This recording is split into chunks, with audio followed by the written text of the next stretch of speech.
Friends, good evening. Welcome to our channel GK. అందరికి నమస్కారం అండి. ఒకప్పుడు కొత్త కంపెనీలు మార్కెట్ లోకి వచ్చినప్పుడు పెద్ద పెద్ద కంపెనీల వైపు చూసేవి. వాళ్ళు ఏం చేస్తున్నారు, ఎలాంటి ప్రొడక్ట్లు చేస్తున్నారు, ఎలాంటి మార్కెటింగ్ ఐడియాస్ తో ముందుకెళ్తున్నారు, వాళ్ళ కాపీ కొట్టి ఇవి కూడా అలానే చేయడానికి వెళ్ళేవి. కానీ ఇప్పుడు సీన్ రివర్స్ అయింది ఫ్రెండ్. ఇప్పుడు ఇండియాలో ఉన్న దిగ్గజ కంపెనీలే దేశ భవిష్యత్తును మార్చబోయే కొత్త కొత్త గ్రోత్ స్టోరీల వైపు పరుగులు తీస్తున్నాయి. మన ఎకానమీ ఇప్పుడు ఒక పవర్ఫుల్ షిఫ్ట్ కి సిద్ధమైపోయింది. మన గవర్నమెంట్ సెమీ కండక్టర్ తయారీ కోసం ఏకంగా 7.6 లక్షల కోట్ల భారీ ప్యాకేజ్ ని ప్రకటించింది. దీనికి తోడు clean energy, battery materials and data centres కోసం డిమాండ్ ఆకాశాన్ని తాకుతుంది. ఈ అవకాశాలను పట్టుకొని తమ వ్యాపారాలను పూర్తిగా మార్చుకోవడానికి ఎన్నో పాత కంపెనీలు ఇప్పుడు కొత్త రంగాల్లోకి అడుగు పెడుతున్నాయి. ఈ సెక్టార్ లోకి అడుగు పెట్టిన కంపెనీలు రాబోయే దశాబ్ద కాలంలో ఎలా మారబోతున్నాయి, ఆ కంపెనీలు ఏంటి, అసలు అవి ఎలా డబ్బులు సంపాదిస్తాయి, వాటి ఫైనాన్షియల్స్ ఎలా ఉన్నాయి, ఇవన్నీ ఇప్పుడు మనం క్షుణ్ణంగా తెలుసుకునే ప్రయత్నం చేద్దాం. ఫ్రెండ్స్, మీరు కూడా మీ వాచ్ లిస్ట్ లో మంచి స్టాక్స్ కోసం చూస్తున్నారా? అయితే ఈ 4 కంపెనీల అనాలిసిస్ మీకోసమే. మరి ఆలస్యం ఎందుకు, ఈ 4 స్పెషల్ కంపెనీలు ఏంటో,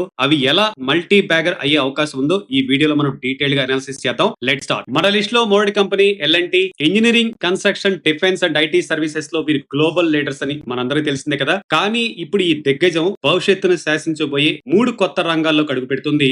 ఒకటి గ్రీన్ ఎనర్జీ. గ్లోబల్ ఎనర్జీలో మార్పుల్లో భాగంగా green hydrogen, ammonia and electrolyser సామర్థ్యాన్ని నిర్మిస్తుంది. 2 డేటా సెంటర్స్. L&T వ్యోమ ద్వారా ఎన్విడియా భాగస్వామ్యంతో ఏఐ రెడీ క్లౌడ్ ఇన్ఫ్రాస్ట్రక్చర్ ని అందిస్తుంది. 3 semi conductor. Mobility and energy applications కోసం ఫ్యాబ్లెస్ డిజైన్ మోడల్ ని ఉపయోగిస్తుంది. ఈ కొత్త రంగాలు ప్రారంభ దశలో ఉన్నప్పటికీ L&T భారీగా పెట్టుబడులు పెడుతుంది. గ్రీన్ హైడ్రోజన్ కి 150 బిలియన్లు, డేటా సెంటర్స్ కి 100 బిలియన్ అండ్ సెమీ కండక్టర్స్ కోసం 30 బిలియన్స్ ని కేటాయించింది. FY26 ఆర్థిక ఫలితాలు చూస్తే నెట్ ప్రాఫిట్ మార్చ్ 2025 లో 17,673 crores ఉంటే మార్చ్ 2026 కి 18,950 crores కి పెరిగింది. ప్రాజెక్ట్ అండ్ మ్యానుఫ్యాక్చరింగ్ బిజినెసెస్ లో పక్కా అమలు వల్ల అమ్మకాలు పెరిగినాయి. ఇన్ఫ్రాస్ట్రక్చర్ విభాగంలో కొన్ని సమయం అండ్ ఖర్చుపరమైన సమస్యల వల్ల మార్జిన్స్ పై కాస్త ఒత్తిడి ఉన్నప్పటికీ యాక్టివిటీ లెవెల్స్ పెరగడం వల్ల నికర లాభం బాగుంది. సో L&T లాంటి దిగ్గజం ఇలాంటి కొత్త రంగాలకు రావడం మీ దృష్టిలో ఎలా ఉంది, కింద కామెంట్ లో చెప్పండి. మన లిస్ట్ లో రెండో కంపెనీ CG పవర్. మన ఎలక్ట్రికల్ రంగం నుంచి ఒక హైటెక్ సెమీ కండక్టర్ వైపు అడుగులు వేస్తుంది. ఎలక్ట్రికల్ పరికరాల తయారీలో దిగ్గజంగా ఉన్న CG పవర్ ఇప్పుడు కేవలం ట్రాన్స్ఫార్మర్స్, స్విచ్ గేర్లకే పరిమితం కాకుండా భవిష్యత్తును శాసించే రంగాల్లోకి అడుగు పెడుతుంది.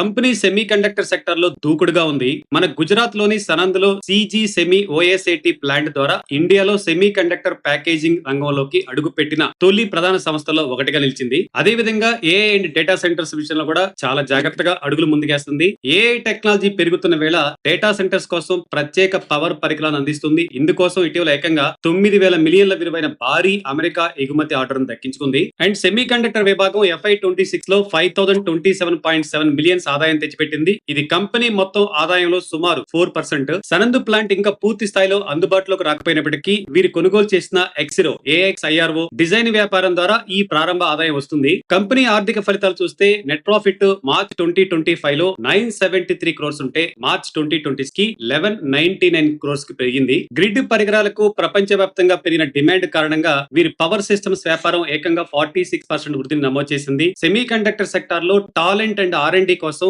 1110 మిలియన్లు ఖర్చు చేసినప్పటికీ కంపెనీ కోర్ ఇండస్ట్రియల్ వ్యాపారం నుంచి వస్తున్న ఆదాయం ఈ హైటెక్ ప్రయాణానికి బలమైన మద్దతుగా నిలుస్తుంది. సో సాంకేతికతతో ఇండస్ట్రియల్ రంగాన్ని ఇలా కలుపుకుపోతున్న CG పవర్ స్ట్రాటజీ మీకు నచ్చింది అనుకున్నాను ఫ్రెండ్స్. మీ అభిప్రాయాన్ని కామెంట్ చేయండి. మన లిస్ట్ లో మూడోది Himadri speciality chemical. Coal, tar pitch and carbon black వంటి కోర్ బిజినెసెస్ తో ప్రస్థానం మొదలుపెట్టిన హిమాద్రి కెమికల్స్ ఇప్పుడు లిథియం అయాన్ బ్యాటరీల రంగంలో సంచలనాలకు సిద్ధమవుతుంది. లిథియం అయాన్ బ్యాటరీల కోసం హిమాద్రి ఒక పెద్ద ఫెసిలిటీని ఏర్పాటు చేస్తుంది. ఇది LFP క్యాథోడ్ యాక్టివ్ మెటీరియల్ తయారీపై దృష్టి పెడుతుంది మరియు తన మొదటి యానోడ్ మెటీరియల్ ప్లాంట్ ఇప్పటికే ప్రారంభించింది. అండ్ చైనా వెలుపల మొదట వాణిజ్య LFP ఉత్పత్తిదారుగా హిమాద్రి నిలుస్తుంది. దీనికి ఉన్న integrated supply chain global EV market లో గొప్ప పోటీ ఇస్తుంది. అండ్ బ్యాటరీలతో పాటు కార్బన్ నానో ట్యూబ్స్ అండ్ కార్బోజెల్ వంటి స్పెషాలిటీ కెమికల్స్ రంగాల్లో కూడా కంపెనీ విస్తరిస్తుంది. ఇక కంపెనీ FY26 ఆర్థిక ఫలితాల విషయానికి వస్తే నెట్ ప్రాఫిట్ మార్చ్ 2025 కి 555 కోట్లుంటే మార్చ్ 2026 కి 755 కోట్లు పెరిగింది. బ్యాటరీ మెటీరియల్స్ బిజినెస్ ఇంకా ప్రారంభ దశలో ఉన్నప్పటికీ